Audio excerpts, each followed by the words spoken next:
turn it up in the fourth. Bang! The fans are going crazy. No dishwasher, no laundry, no large appliances. We are witnessing flexing perfection. Another big win for Team California. The power is ours.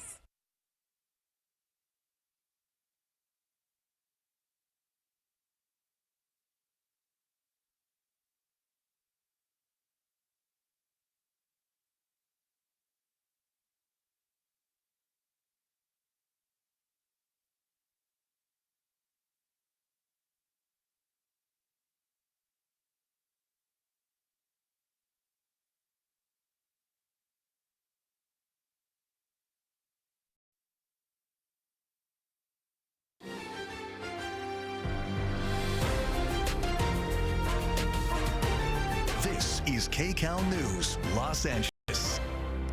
Welcome to KCAL News at 11 on CBS Los Angeles, also streaming on CBS News Los Angeles. I'm Rachel Kim.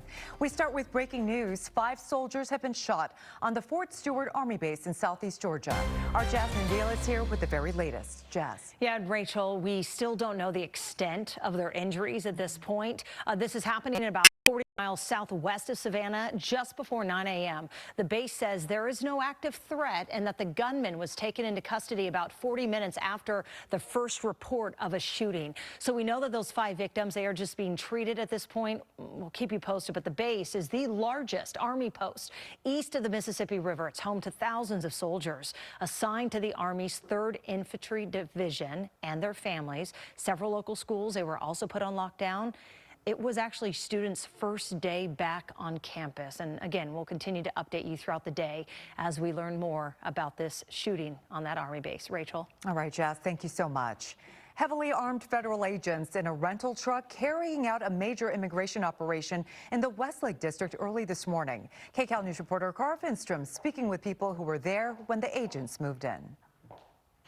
Everything clear here at this point, but there was a lot of activity this morning here along the sidewalk where there were food vendors set up and then also in that adjacent parking lot. And take a look, U.S. Attorney Bill Asaley now posting images of this area along with this. For those who thought immigration enforcement had stopped in Southern California, think again. The enforcement of federal law is not negotiable and there are no sanctuaries from the reach of the federal government. Does anyone have a warrant for this arrest, for these arrests? Are these legal arrests?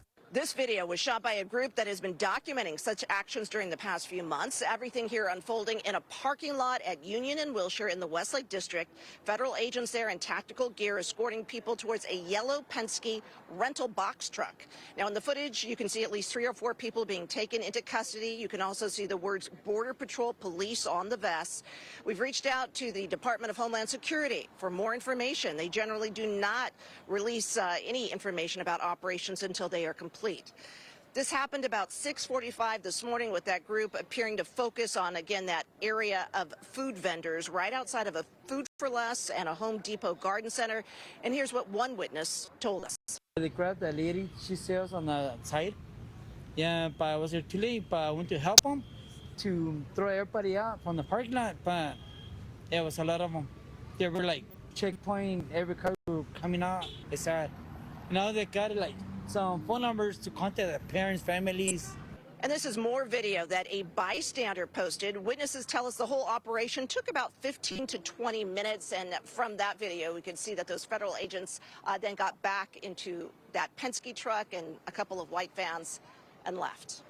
Cara Finstrom, KCAL News. Cara, thank you. Thousands of homes are without water in one part of the San Fernando Valley. Assignment Manager Mark Liu is at the desk to tell us why. Mark. Yeah, Rich, the LADWP says it's actually 9,200 customers in the Granada Hills and Porter Ranch area that very likely have little to no water pressure coming out of their taps today, while LADWP crews are working around the clock to fix a broken water valve that's the cause of all of this. Let me show you some video. It was shot earlier this morning as DWP work crews connect a mobile, high-powered water pump to the water system near Porter Ranch Drive and the 118 freeway in Porter Ranch. That's because yesterday afternoon, LADWP says their crews were making repairs to a 10 million gallon water tank in this area. And during the course of those repairs, they learned that a very important water valve that leads to that tank was failing to open deep underground. Now, as a result, water flowing into that tank was stopped, and the communities of Porter Ranch and Granada Hills that use that water were essentially cut off.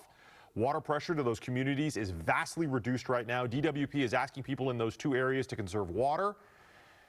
And they're doing that by saying, like, turn your sprinklers off this morning. Don't use dishwashers or washing machines for the next 24 hours. In the meantime, DWP says they have to dig 20 feet down to get to this broken water valve, and they may not have those repairs finished until Friday. Let me show you what they are trying to do here to alleviate some of this. I got video that we just shot of LADWP trying to help the customers affected.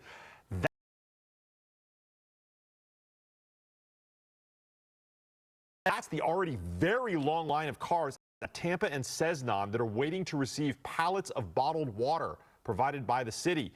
There are two more distribution sites at Holly Burnson Park and O'Melveny Park, just like this one. These sites are providing drinking water to people in the area that don't have any tap water while the repairs are being made. The city says they're going to keep doing this until those repairs are done. Now, coming back out live here to me, Rachel, the DWP says it's going to take them between 14 and 16 hours just to dig the hole to get to that water main valve that's broken, and then they have to fix it, which is why they're estimating this won't get done until at least Friday. That's it here from the desk. I'll send it back to you. Ooh, hope sooner than later. Mark, thank you so much. In Studio City, tenants take on a suspected mail thief, hitting him with pepper spray and taking a baseball bat to his SUV. Now, neighbors hope they sent a strong message to the man they believe has been robbing them for weeks. KCAL News reporter Tina Patel has video of that confrontation. Timothy Bremer says his neighbors have nicknamed him the Valley Heart Vigilante because he's known for taking action to try and stop crime here on Valley Heart Drive. What's up, buddy? You like to steal mail? You like to steal mail? Yeah? You like to steal mail? Huh? Timothy Bremer admits confronting the suspected mail thief last night probably wasn't the smartest thing to do. But he says he was fed up after having his mail stolen over and over again and then seeing what appeared to be the man caught on this security video just last week. And what do they expect us to do? Sit here and take it?